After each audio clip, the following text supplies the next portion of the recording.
Everyone lies when they think no one is watching. The only question is when they break. The city glows beneath a sheet of glass and steel, 40, 50, 60 stories high, lights flickering like a living thing breathing in the dark. And inside the building, long after the last executive has stepped into a black SUV and disappeared into the night, one elevator still moves, slow, steady, climbing to the upper floors where silence settles heavier than anything money can buy. Lily Carter steps out at 11:02 p.m., her sneakers soft against polished marble, a worn janitor cart rattling. Quietly behind her, the scent of industrial cleaner cutting through the faint trace of expensive cologne left behind by people who will never know her name, and she pauses for just a second, looking out at the city stretched wide in miles and miles of glowing grids, like something unreachable, something not meant for people like her. Then she exhales, pulls her hoodie tighter, and gets to work.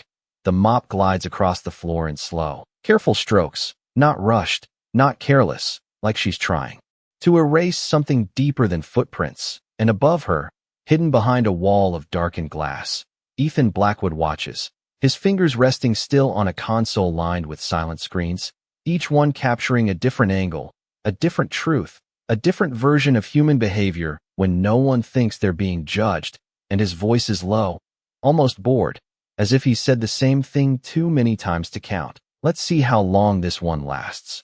Because to him, people are patterns. Predictable, breakable, temporary. But then something small interrupts that pattern, something he doesn't expect. Lily doesn't just clean the area assigned to her.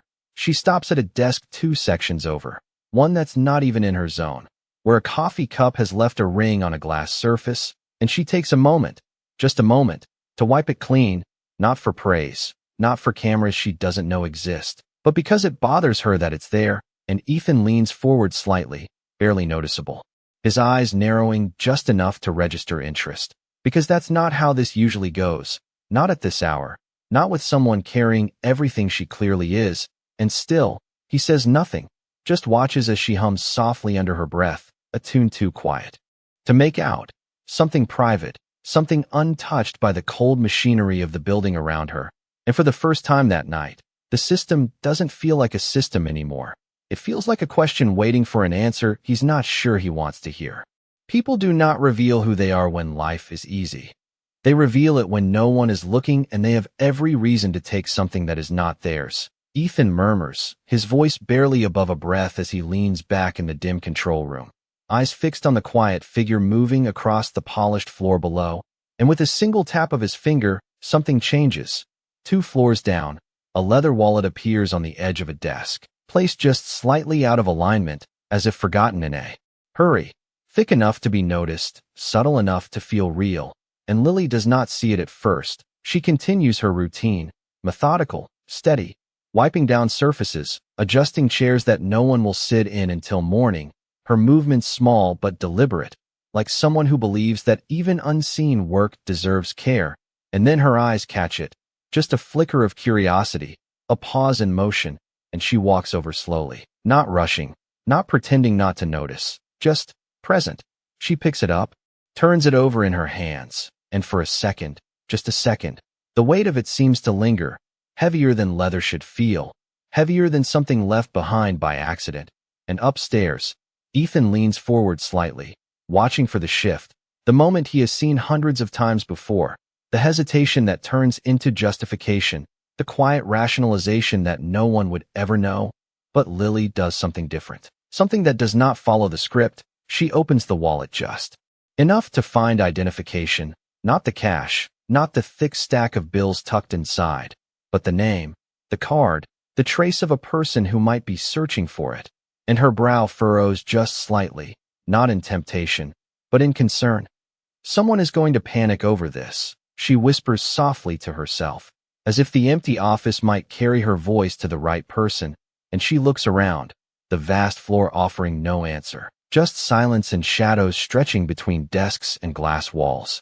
And instead of slipping it into her bag or setting it aside for later, she reaches into the pocket of her hoodie and pulls out a small folded piece of paper, worn at the edges like it has been used before, and a pen that clicks twice before the ink flows. And she writes slowly, carefully, "Found this on 48th floor. Hope it gets back to you before you panic. And she tucks the note inside the wallet, closing it with a quiet firmness, then walks it all the way to the security desk on the main level. Even though it is not part of her job, even though it adds 10 extra minutes to a shift that already stretches too long, and she sets it down gently, almost respectfully, like it matters, like the person behind it matters, and upstairs. Ethan does not move for a long moment, his fingers still hovering over the controls, his expression unreadable, because that was not supposed to happen, not like this, not without hesitation, not without the flicker of self-interest that always shows up eventually. And yet, there was none, just a quiet, inconvenient kind of honesty that does not perform, does not ask to be seen. And for the first time in a long time, Ethan does not rewind the footage, he does not analyze it frame by frame. He just watches the empty hallway where she disappeared and feels something unfamiliar settle in his chest, something small but persistent, like a crack in something he thought was unbreakable. And after a moment, his voice returns, softer now, less certain. Run the next test. The second test is never about honesty, it is about pressure. Ethan says quietly, though no one is there to hear it, his eyes tracking Lily again as she returns to the upper floors, unaware that something has already been set in motion ahead of her, something less obvious than a lost wallet, something designed to blur the line between right and necessary. When the elevator doors slide open on the 56th floor, Lily notices immediately that something feels different, not wrong exactly, but unsettled, like a room that has been disturbed and never quite reset.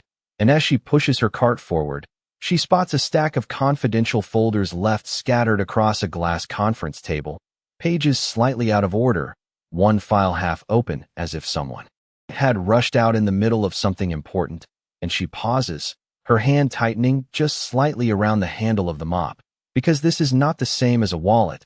This is not something small and personal. This is something corporate, something that could mean trouble if handled the wrong way.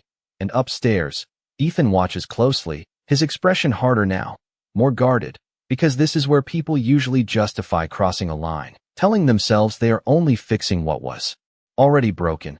And Lily steps closer, her eyes scanning the room, checking if anyone is still around. But the floor is empty, silent except for the distant hum of the building breathing through vents and wires, and she exhales slowly, crouching down beside the table, not touching the documents yet, just looking, thinking, weighing something invisible but heavy. "This is not mine," she whispers, almost like a rule she repeats to herself, and for a moment, she considers simply walking away, pretending she never saw it, because that would be easier, safer, less likely to cause trouble. But instead, she reaches out carefully, not flipping through the pages, not reading what is not hers to read, but aligning the folders, closing the one that had been left open, restoring the order without crossing the boundary, like someone who understands that doing the right thing is not always about action, sometimes it is about restraint. And then she takes one extra step, something Ethan did not anticipate. She pulls a small sticky note from her cart, writes quickly, "These were left open. I closed them so nothing gets lost. Please double check," and places it gently on top before stepping back, as if leaving a quiet trace of accountability behind. Upstairs, Ethan leans forward again, slower this time, his gaze narrowing not in suspicion, but in something closer to confusion, because this is not how the pattern is supposed to unfold.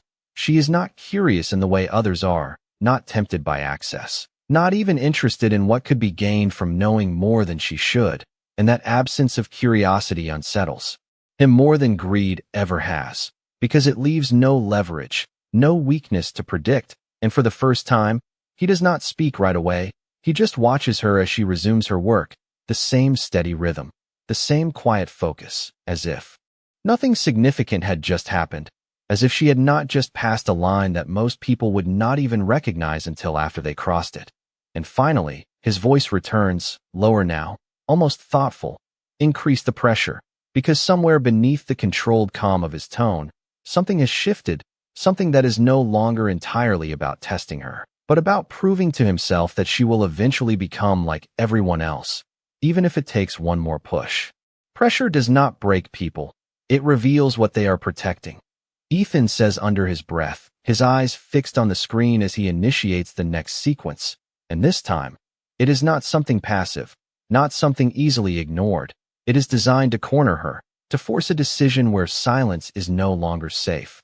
On the 43rd floor, as Lily pushes her cart into a dimly lit corridor lined with executive offices, she hears voices, sharp and tense, echoing from a partially closed door. And she instinctively slows, not out of curiosity, but caution, because this is not her world, not her place.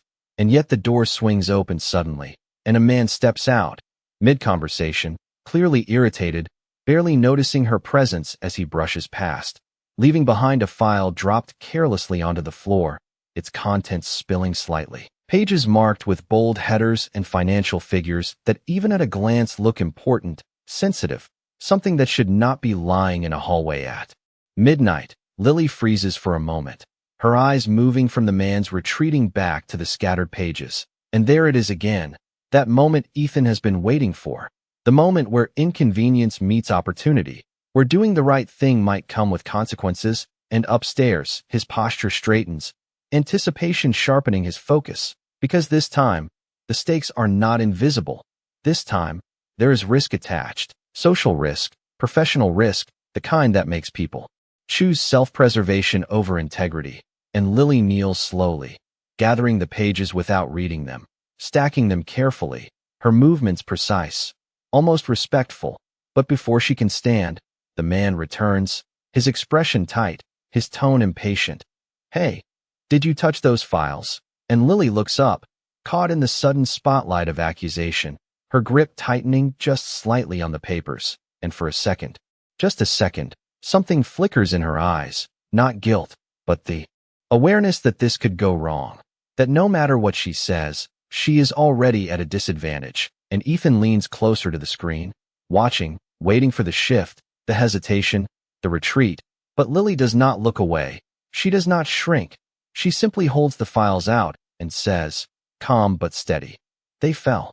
I picked them up so nothing would get lost." And the man studies her, skeptical, dismissive, like he has already decided who she is based on the uniform she wears. And he takes the files without a thank you, without acknowledgement, just a curt nod that barely registers as human interaction. And Lily stands there for a moment after he leaves again, the silence settling back in, heavier this time. And she exhales slowly, not in frustration, not in defeat, but in acceptance, like she has already made peace with the fact that doing the right thing does not guarantee recognition. And then she turns back to her cart, resuming her work without complaint, without hesitation, as if the moment never happened, as if integrity is not something she performs, but something she carries quietly, consistently, even when it costs her something. And upstairs, Ethan does not move, not immediately, because something about that exchange lingers, something he cannot easily categorize or dismiss, because she did not defend herself aggressively, did not try to win the interaction. She simply told the truth and let it stand on its own. And that is not a pattern he understands. And his voice, when it finally comes, is quieter now, less certain. "One more," he says, but this time, it sounds less like a command and more like a question he is asking himself. The final test is never about what someone does. It is about what they refuse to do, even when it costs them everything. Ethan says quietly, though this time his voice carries something unfamiliar, something heavier than certainty, as he sets the last condition into motion, not through objects, not through accidents, but through people. The next floor Lily enters feels different immediately, not just quiet, but watched in a way she cannot explain, the air tighter, the silence sharper. And as she begins cleaning near a row of private offices, a woman in a tailored suit approaches her, heels clicking with purpose, eyes scanning Lily with a measured, almost clinical expression. "You are the night janitor, right?" she asks, her tone polite but distant. And Lily nods, pausing her work. "Yes, ma'am." And the woman steps closer, lowering her voice just enough to make it feel confidential. "I need a small favor, nothing complicated, just access." She gestures toward a locked office door. "I forgot my key card, and there is something inside I need before morning. You can let me in, right?" And for a moment, everything stills, the hum of the building fading into the background as Lily looks at the door, then back at the woman. The request simple on the surface, reasonable even, but something about it does not sit right. Something subtle but persistent, like a quiet warning she cannot ignore. And upstairs, Ethan watches without blinking. Because this is it. The moment where kindness and boundaries collide. Where helping someone could mean breaking a rule.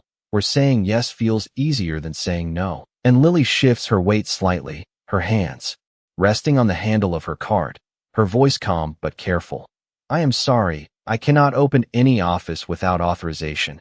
And the woman's expression tightens just a fraction, not enough to be obvious, but enough to change the tone. It is just a quick thing. No one will know. I work here. She insists, a hint of pressure slipping into her words, the kind that usually works. The kind that makes people second-guess their own judgment. But Lily does not move, does not reach for a key, does not offer a workaround. She simply repeats, softer this time, but just as firm. I am sorry, I cannot. And the silence that follows stretches longer than expected, heavier than the request itself, and the woman studies her for a second, then another, as if waiting for her to break, to fold under the weight of expectation. But Lily does not. She just stands there, steady, present, unshaken, and finally, the woman exhales, her posture shifting back into something neutral, something unreadable. All right, she says, turning away without another word, her footsteps echoing down the corridor until they disappear completely, leaving Lily alone again with her cart and the quiet certainty of her choice.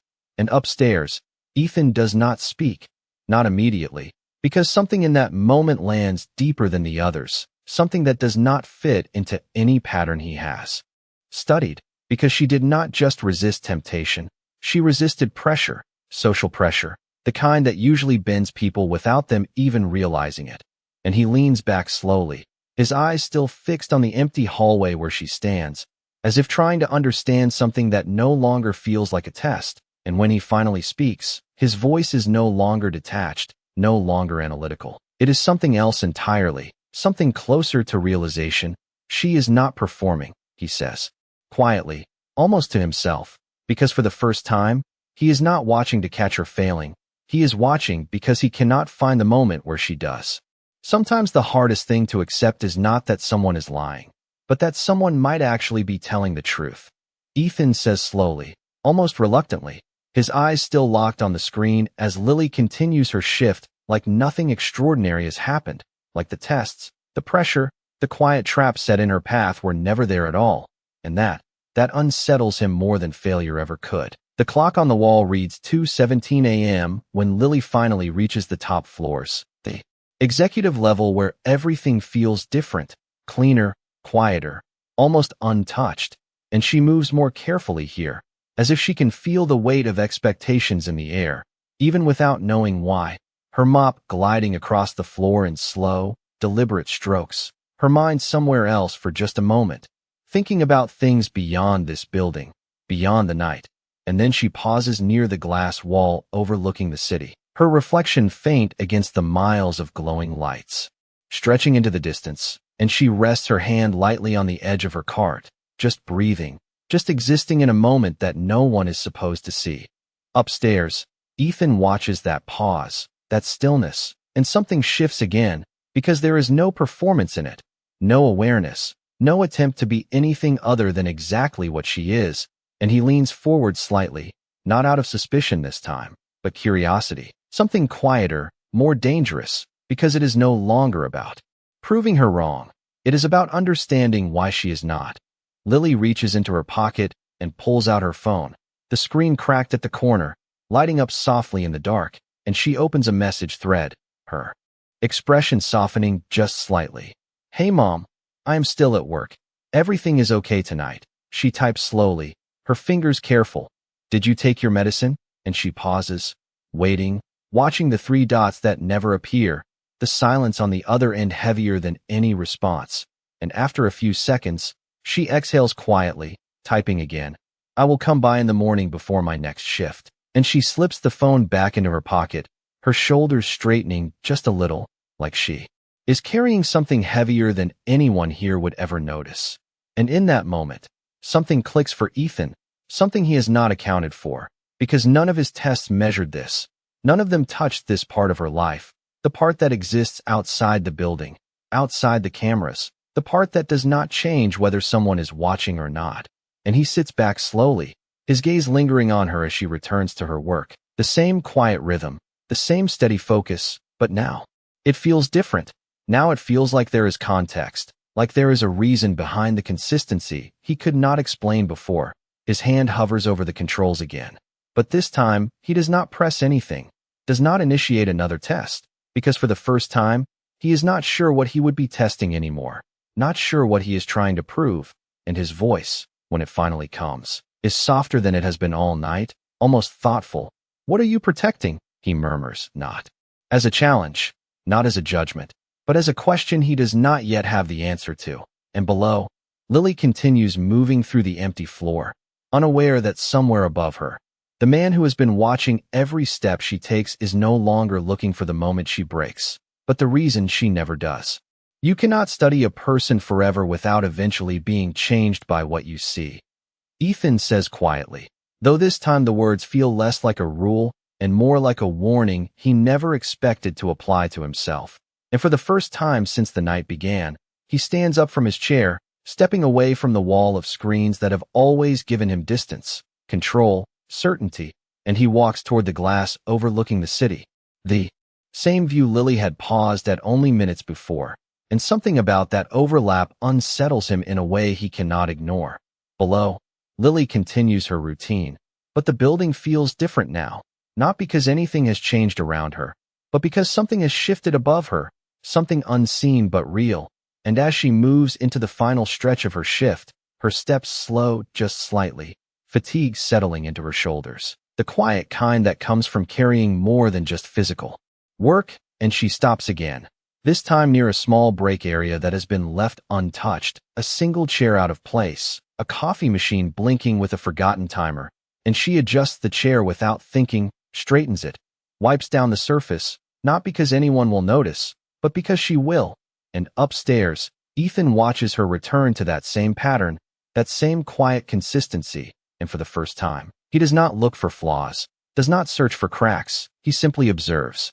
And what he sees does not fit the framework he has relied on for years, because there is no shift in her behavior, no difference between when she is under pressure and when she is not, no performance that changes based on what is at stake.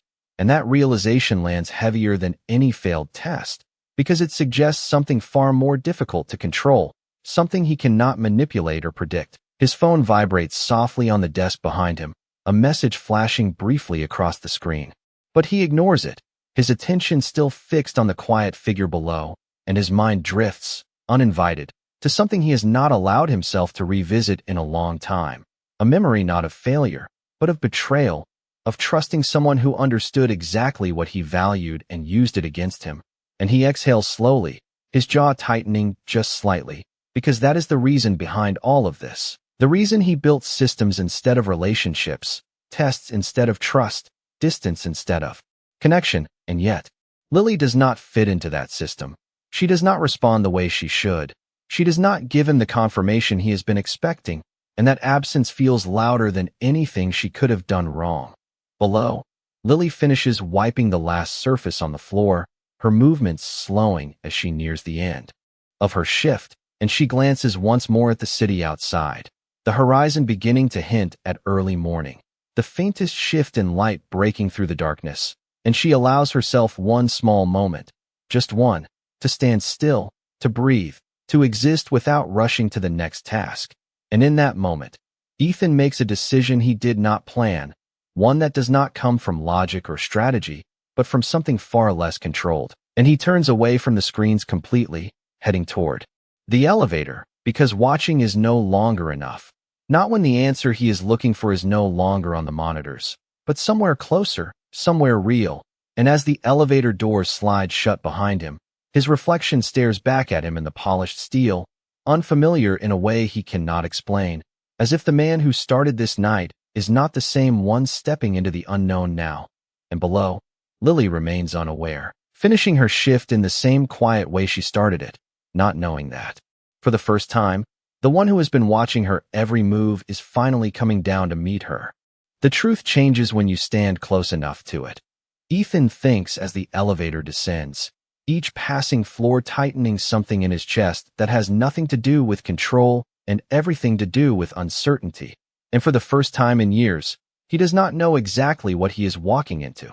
The doors slide open on the executive level just as Lily is finishing the last section of polished glass. Her reflection faint beside the growing light of early morning, and she does not notice him at first, because why would she? He is just another man in a building full of people who never look at her twice. And Ethan pauses a few feet behind her, watching not through a screen, not from a distance, but in real time, and the difference is immediate, sharper, more human than anything he has observed before, and he clears his throat lightly, not loud, just enough to announce presence without command, and Lily turns, startled for a fraction of a second before instinct settles in, her posture straightening, her expression neutral but polite. "Good morning," she says softly, her voice steady despite the surprise, and Ethan studies her, not the uniform, not the role, but the person standing in front of him, and for a moment, he forgets every prepared line, every controlled approach he has used in the past, because nothing about this interaction feels like something that can be scripted. "You are new here," he says finally, his tone measured but quieter than usual, and Lily nods. "Yes, sir, about 2 weeks," her hands resting lightly on the handle of her cart. Not defensive, not nervous, just grounded, and Ethan glances briefly around the floor, as if confirming something he already knows. "It looks different," he adds, the words simple but carrying more weight than they should, and Lily hesitates just slightly, unsure if this is a compliment or an observation. "I try to leave things better than I found them," she replies, almost instinctively, like it is not something she rehearsed, but something she believes, and that answer lands harder than anything she has said before, because it is not impressive in a conventional sense. It is not strategic or ambitious. It is just honest, inconveniently honest, and Ethan nods slowly, absorbing it, and for a second, neither of them speaks, the silence between them not awkward, but unfamiliar, like two people standing at the edge of something neither fully understands yet. "That is not a common approach here," he says, almost to himself, and Lily offers a small, almost apologetic smile. "It should be," she says, and then she looks down briefly, adjusting something on her cart, as if grounding herself back into the routine that makes sense, and Ethan watches that small shift, that quiet return to her world, and something in him resists the urge to say more, to push further, because this moment feels fragile in a way he cannot explain, and instead, he simply nods once, a gesture that carries more acknowledgement than any words he could offer right now, and steps slightly aside, allowing her space to continue. But as she moves past him, her footsteps soft against the floor, he realizes something that he cannot ignore anymore, something that does not fit into any system he has built, because for the first time, he is not observing a subject, he is encountering a person, and that difference, subtle but undeniable, changes everything. The moment you stop testing someone is the moment you start being tested yourself, Ethan realizes as he stands. They're a second longer than necessary, watching Lily walk past him without hesitation, without curiosity, without trying to figure out who he is, and that is what unsettles him the most, because everyone in this building usually tries to read him, impress him, position themselves around him, but she does none of that. She simply returns to her work as if he is just another passing figure. And for a man used to control, that absence of reaction feels louder than attention ever could. Lily moves toward the final section of the floor, unaware of the shift happening behind her, her routine unchanged, her focus steady, but there is a subtle awareness now, not of him specifically, but of being seen in a way she cannot fully explain, and she brushes it off the same way she brushes off everything that does not belong to her task, returning to what she can control, what she can finish, what she can leave better than she found it. Behind her, Ethan does not follow immediately. He stands still, replaying the brief interaction in his mind, not analyzing her this time, but questioning himself, questioning why her simple words carry more weight than any report or performance review he has ever read. "I try to leave things better than I found them." And the sentence echoes quietly, persistent, because it is not ambitious, it is not strategic, it is not designed to impress. It is foundational, something that does not depend on recognition. and that kind of thinking does not exist. In his world, not anymore. His phone vibrates again, more insistently this time, and he finally glances down, a message from his executive team about a pending decision, something urgent, something that would normally demand his immediate attention, but for a moment, just a moment, it feels distant, secondary, because the question forming in his mind feels more immediate, more disruptive, and he looks back up at Lily, now finishing her shift, adjusting her cart, checking the space one last time, as if confirming it meets her own standard, not anyone else's. And then something unexpected happens, not in her actions, but in his, because instead of turning away, instead of returning to the control room or the world where everything makes sense again, he takes a step forward, closing the distance between them once more, not as an observer this time, but as a participant, and when he speaks again, his voice carries something different, something less guarded. Why? He asks simply, and Lily looks up, slightly surprised, not by the question itself, but by its tone, because it is not authority asking, it is curiosity, genuine and unfiltered, and she pauses, considering it for a second, not overthinking, not searching for the perfect answer, just reaching for the truth that has always been there.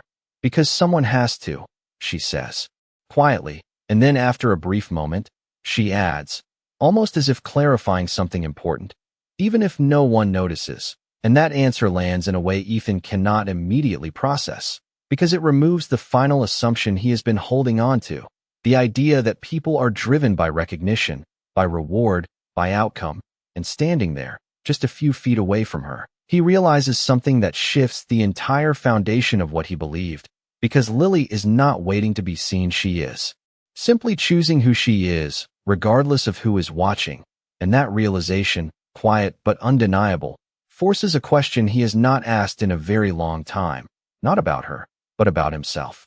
The real cost of a choice is not what you lose, it is what you can no longer pretend not to know. Ethan thinks as the silence settles after her answer, and for the first time in a long time, he does not have a response ready, no calculated follow-up, no structured test, just a quiet awareness that something inside him has shifted in a way that cannot be undone. Lily, unaware of the weight her words carry, adjusts the strap on her cart and prepares to move on, her shift nearly over, her mind already shifting toward what comes next, toward responsibilities that exist far beyond this building. And she offers a small, polite nod, the kind given to someone whose role she does not question. I should finish up, she says gently, not asking for permission, just stating a fact, and Ethan nods almost automatically, stepping aside again. But this time the gesture feels different, less like control and more like respect, something he has not consciously offered in a long time.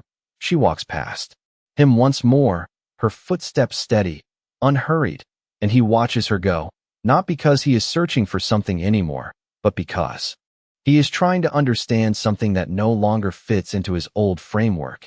And as she disappears down the hallway, the early morning light growing stronger through the glass walls, he remains where he is, standing in the quiet space she just left behind, and for the first time, the building feels different, not because of what it is, but because of how he is seeing it. His phone vibrates again, louder this time, pulling him back, and he looks down at the message, the same decision, waiting, the same expectations pressing in, the world he knows demanding his return, and he exhales slowly, his grip tightening slightly before loosening again, because something in him resists going back unchanged, resists stepping into that role, as if this moment never happened. Below, Lily finishes the last task on her list, checking the floor one final time, making sure everything is aligned, everything is clean, everything is left better than she found it, and she pauses for just a second, looking out at the city now fully awake, the horizon painted in soft light, and there is a quiet satisfaction in that moment, not pride, not relief, just a simple sense of completion, and then she turns, heading toward the service elevator, her shift ending the same way it began, without recognition, without acknowledgement, just another night done. But upstairs, Ethan does not return to the control room, does not retreat back into distance. Instead, he makes a decision that feels unfamiliar, unscripted, and he turns toward the same direction she just walked, not to observe, not to test, but to follow, not closely, not intrusively, just enough to understand where her world begins when this one ends. Because the question that now drives him is no longer whether she will break, but why she never needed to pretend in the first place. And as the distance between them slowly closes again, something else becomes clear, something he cannot ignore anymore, because this is no longer about her proving anything to him. This is about him deciding whether he is willing to change what he has always believed. You only understand a person when you see what they go back to after no one is watching. Ethan realizes as he steps into the service elevator a few seconds after Lily, not close enough to intrude, but not far enough to lose her entirely. The distance carefully held like he is navigating something fragile he does not want to break. The elevator hums softly as it descends, floor numbers lighting up one by one, and Lily stands quietly near the corner, her posture relaxed now that her shift is over, her hands loosely resting on the handle of her cart, unaware that the man standing behind her is not just another employee finishing a long night. And Ethan watches her reflection in the brushed steel wall, not analyzing, not testing, just observing the small details he never could through a screen.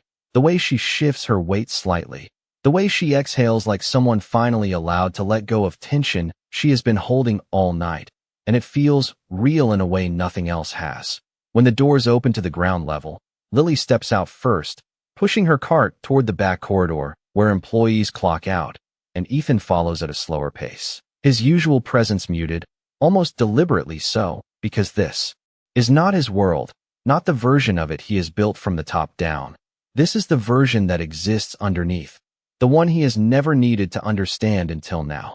Lily signs out at the small terminal, the screen flickering slightly as she logs her hours, and she glances briefly at the time, just after 6 a.m., her shoulders straightening with quiet urgency, like she has somewhere else to be, something else waiting that matters just as much, if not more, than anything she just finished. And without lingering, without looking around, she heads toward the exit, stepping out into the early morning air where the city is just beginning to wake, traffic building slowly, sunlight stretching across the sidewalks in long, soft lines. Ethan pauses just inside the doorway, watching as she crosses the street, her pace steady but purposeful, and he hesitates for a moment, not out of uncertainty, but out of something new, something unfamiliar, the realization that following her now is no longer about curiosity. It is about crossing into a space he has never entered before, a space where he does not control the variables, where he cannot predict the outcome, and yet, he steps forward anyway. Lily reaches a bus stop a block away, her cart now left behind, replaced by a worn bag slung over her shoulder, and she checks her phone again, her expression softening just slightly as she reads something. And Ethan stays back, far enough not to be seen, but close enough to witness what comes next, because this is the part he has never been able to measure, the part that exists outside performance, outside expectation. And when the bus pulls up, its brakes hissing gently as the doors open, Lily steps on without hesitation, dropping exact change into the fare box, and disappears inside, blending into a world Ethan has never had to navigate. And he stands there for a second longer than necessary, watching the bus pull away, something quiet but undeniable settling into him. Because for the first time, he understands that everything he has seen so far was only part of the story, and if he wants to understand her completely, he cannot just observe. He has to follow where her life actually leads. You cannot understand sacrifice until you see what someone chooses over rest. Ethan realizes as he pulls his coat tighter and steps off the curb. The morning air colder than he expected, sharper, unfamiliar, and for once, he does not have a driver waiting. No tinted windows separating him from the world, just the lingering direction of a bus that has already turned the corner, carrying someone he should not care about, but somehow does. The next 20 minutes feel longer than they should, not because of distance, but because of what he is stepping into, streets narrower, quieter, lined with buildings that do not reflect wealth but endurance. And when he finally spots the bus stop 2 blocks ahead, he slows, keeping his distance as Lily steps off, her pace unchanged, her focus clear, and she walks quickly now, cutting through a side street, past a small grocery store just opening for the day, past a laundromat with flickering lights, until she reaches a modest apartment building. that stands in quiet contrast to the skyscraper she just left behind. Ethan stops across the street, his gaze steady as he watches her climb the short set of steps and disappear inside. And for a moment, he hesitates, not because he cannot follow, but because something about this feels different, like he is crossing into a truth he cannot easily step away from once he sees it. And yet, he moves forward anyway. The hallway inside is narrow, the lighting dim, the air carrying the faint scent of detergent and something older, something lived in, and he stays near the entrance, just enough to hear, just enough to understand. And then her voice, softer now, warmer, breaks through the quiet. "Hey Mom, I am home." And the shift in her tone is immediate, unmistakable, like stepping into a completely different version of her, one that is not shaped by work or expectation, but by care, and a weaker voice responds. From deeper inside the apartment, fragile but relieved, "You are back early." And Lily's footsteps quicken, her bag dropping gently near the door as she moves closer. "My shift ended on time," she says, her voice carrying a quiet reassurance. "Did you take your medicine?" And there is a pause, a hesitation that says more than words, and Lily does not press. She just moves into action, the soft sounds of a drawer opening, water running, the small, consistent rhythm of someone who has done this many times before, and Ethan stands there, just beyond the threshold, listening, not intruding, but not turning away either, because this is what he has been missing, the reason behind everything he could not explain, the consistency, the boundaries, the quiet strength that does not shift under pressure. And it is not because she is untouched by hardship. It is because she is anchored to something that matters more than the tests he designed. Inside, Lily's voice lowers again, gentle, steady. "You need to eat something," she says, and there is no frustration in it, no impatience, just care repeated enough times to become routine. And Ethan exhales slowly, the weight of the realization settling in fully now, because nothing he saw in that building was performance, nothing was temporary, it was all real, carried from one world into another without change, and for the first time, he understands something he has avoided for years, something that does not fit into control or strategy, because integrity is not something people show when they are watched. It is something they live when no one is, and standing there, just outside her world, Ethan knows with quiet certainty that everything he believed about people is no longer enough. The hardest truth is not that the world is unfair, it is that some people stay kind anyway, Ethan realizes as he steps back from the doorway, the quiet sounds inside the apartment lingering in his mind long after he can no longer hear them clearly. And for a moment, he simply stands there in the narrow hallway, not moving, not thinking about business decisions or schedules or outcomes, just feeling the weight of something real, something undeniable, something that has nothing to do with power and everything to do with choice. He turns slowly and walks back out into the morning light, the city now, fully awake, louder, faster, but somehow less certain than it felt just a few hours ago. And as he crosses the street, his reflection catches briefly in a storefront window, and he pauses, because the man staring back at him does not look like the one who started the night.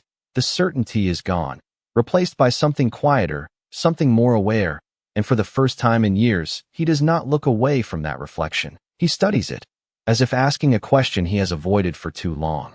Hours later, the building stands the same as it always has, glass and steel rising into the sky, employees moving in and out, routines repeating, nothing outwardly changed, and yet inside, something is different, something subtle but deliberate, because Ethan does not return to the control room, does not sit behind the screens. Instead, he walks into the executive floor with purpose, his step steady, his expression composed but no longer detached, and one by one, decisions begin to shift. Small at first, almost invisible, policies reconsidered, processes adjusted, not for efficiency, not for profit, but for something he had dismissed before as impractical, something that now feels essential. And that night, when the clock strikes 11 p.m. again, the elevator doors open once more, and Lily steps out onto the same floor she has been cleaning for the past 2 weeks, her routine unchanged, her focus steady, unaware that anything beyond her world has moved at all, and she begins the same way she always does, careful, consistent, present. But this time, something is different, not in her actions, but in what happens next, because instead of silence, instead of distance, a voice meets her halfway, calm, direct, and unmistakably intentional. Lily.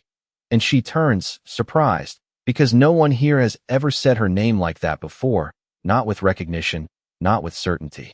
And Ethan stands there, not as a shadow behind glass, not as a distant observer, but as himself, fully present, his gaze steady but no longer searching for flaws. "We need to talk," he says, and there is no pressure in his tone, no authority forcing the moment, just a quiet weight that suggests something important is about to be revealed, something that will change more than just one night's shift. And Lily hesitates for a second, her instincts alert but not afraid, because something in his presence feels different from before, something she cannot yet define. And as she looks at him, really looks this time, the question forms naturally. About what? And Ethan exhales slowly, the truth finally reaching the surface after everything he has seen, everything he can no longer ignore. And when he answers, his voice carries something new, something honest,